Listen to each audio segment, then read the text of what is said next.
La ilaha illallah Muhammadun Rasulullah alaihi salatullah wa alihi wal ahibba.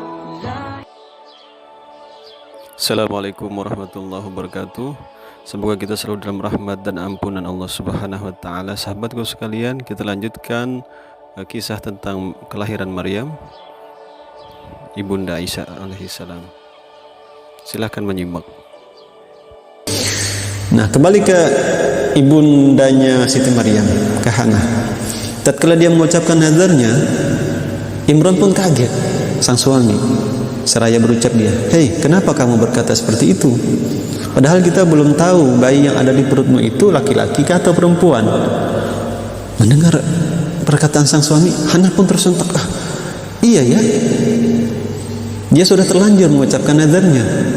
Padahal belum tentu bayi ini laki-laki. Bagaimana jika lahir bayi perempuan? Nah, karena di zaman itu memang tidak ada USG, jadi nggak tahu. Kalau zaman sekarang wajah janin pun sudah bisa dilihat ya. Hati anak pun dirundung rasa sedih dia. Sedih. Karena rasa tidak tega kalau anak perempuan. Dia dah bayangin seandainya perempuan gimana. Dan memang nggak diterima. Anak perempuan ngabdi itu nggak diterima memang. Zaman itu nggak ada berlaku di sana. Zaman waktu itu perempuan mengabdi Baitul Maqdis nggak ada. Tapi Hana berusaha untuk menguatkan dirinya, dan dia namanya orang sudah terbiasa ya, dia harus bersabar terus terhadap ujian, dan bagaimanapun dia tetap harus bersabar. Nah, jadi juga ini sebagai pelajaran buat kita kaum ibu-ibu nih yang nikah nggak ada punya anak, sabar aja. Siapa tahu nanti punya anak, ternyata anaknya jadi orang yang luar biasa meskipun cuma satu. Seperti cerita ini, dia lama sampai suami pun meninggal, nggak melihat bayinya. Sang Imrannya pun meninggal sebelum bayinya lahir. Jadi sudah cukup tua, tapi yang dilahirkan manusia mulia, wanita mulia. Nah, tidak berselang lama kan, setelah waktu hamil itu nggak berselang lama, habis yang ngelus tadi, nazar tadi, Imran meninggal, sang ayah, sang suami maksudnya. Dia wafat sebelum melihat kelahiran bayi yang dinanti itu. Tinggallah Hana seorang diri, bahagia bercampur duka, bahagia menyambut jabang bayi bakal lahir seorang bayi yang dinanti-nanti puluhan tahun, namun duka juga karena tidak didampingi sang suami tercinta. Nah, kini saat yang ditunggu telah tiba. Kebahagiaan tak terhingga mengisi hati sang bunda, menatap wajah bayinya yang telah lahir dengan selamat. Sempat dia kaget melihatnya, ternyata bayinya perempuan. Namun hatinya sudah dia siapkan untuk menghadapi semua kemungkinan. Hatinya sudah kuat dan mantap. Jadi meskipun dia melihat bayinya perempuan, dia sudah siap. Dia kemudian menatap bayi tersebut, bayi nan mungil, penuh dengan cahaya. Dari wajahnya tersirat tanda-tanda wanita solehah yang bertakwa kepada Allah Subhanahu wa taala. Seperti yang Allah gambarkan dalam Al-Quran surah Al-Imran ayat 36. Bismillahirrahmanirrahim. Falamma wada'atha qalat rabbi inni wada'tuha untha wallahu a'lamu bima wada'at wa laysa dzakaru kal untha wa inni sammaituha Maryama wa inni u'idzuha bika wa dzurriyyataha minasyaitonir rajim. Tatkala nazar tersebut lahir, sesuatu yang dinajarkan dari dalam perut tersebut dikeluarkan, dilahirkan oleh Hana. Dia berkata, qala rabbi inni wada'tuha untha, ya Allah, aku melahirkan bayi perempuan. Dia menyampaikan uzurnya kepada Allah, ya Allah, kan aku mau bernazar nih, anak laki-laki ditaruh di Baitul Maqdis, tapi nazarku ini ternyata ini bayi perempuan, ya Allah, gitu. Wallahu a'lamu bima wada'at, sedangkan Allah Maha tahu apa yang ada dalam rahim si Hana. Sebelum dilahirkan pun Allah dah tahu laki-laki atau perempuan.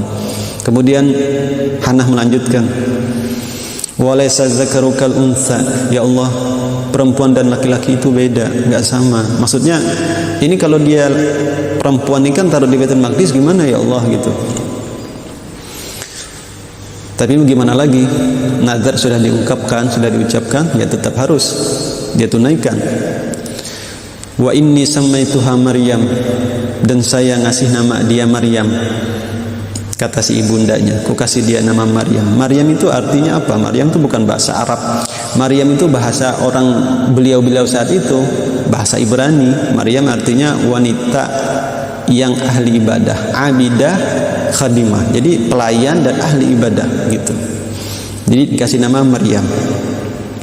Wa inni u'idzuha bika wa dzurriyyataha minasyaitonir rajim, dan aku memohon kepadamu ya Allah perlindungan terhadap Maryam ini dan keturunannya. Jadi aku memohon perlindungan kepadamu untuk Maryam dan keturunan Maryam. Siapa keturunan Maryam? Ya Isa.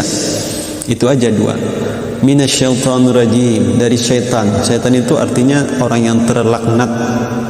Terlaknat yang terusir itu namanya syaitan. Ar-rajim artinya yang dilempari dengan bintang atau petir. Jadi syaitan rajim, syaitan yang dilempari dengan petir atau dilempari dengan bintang. Terlaknat begitu ya. Nah, jadi sahabatku sekalian, setelah lahir Maryam tersebut lahir, kemudian dibersihkan, dimandikan oleh ibundanya Hana. Nah, setelah dia mengungkapkan kata-kata terakhirnya, pelukan terakhirnya, dia bawalah anaknya ke rahib-rahib di Baitul Maqdis. Ya, menunaikan janjinya, menunaikan nazarnya. Dia bawa anaknya tersebut yang dia telah bedong, kalau bahasa kita dibedong, diselimuti, apain segala macam, dah bersih. Dia bawa bayi yang masih lahir, masih bayi tersebut, bayi yang masih umur berapa hari begitu, dia bawa untuk diserahkan ke Baitul Maqdis. Di sana disambut oleh 29 orang termasuk Nabi Zakaria. Itu adalah keturunan Nabi Harun, dan mereka itu tugasnya untuk melayani tamu-tamu di Baitul Maqdis. Dia yang menjaga Baitul Maqdis, dan mereka itu orang-orang yang menulis Taurat, jadi juru tulis Taurat. Nah, ketika menyerahkan ke 29 itu, siapa di antara mereka yang bakal mengasuh Maryam ini, Maryam kecil ini, bayi Maryam ini? Insyaallah nanti kita akan lanjutkan pada video selanjutnya. Nah, cukup sampai sekian dulu, semoga bermanfaat. Wassalamualaikum warahmatullahi wabarakatuh.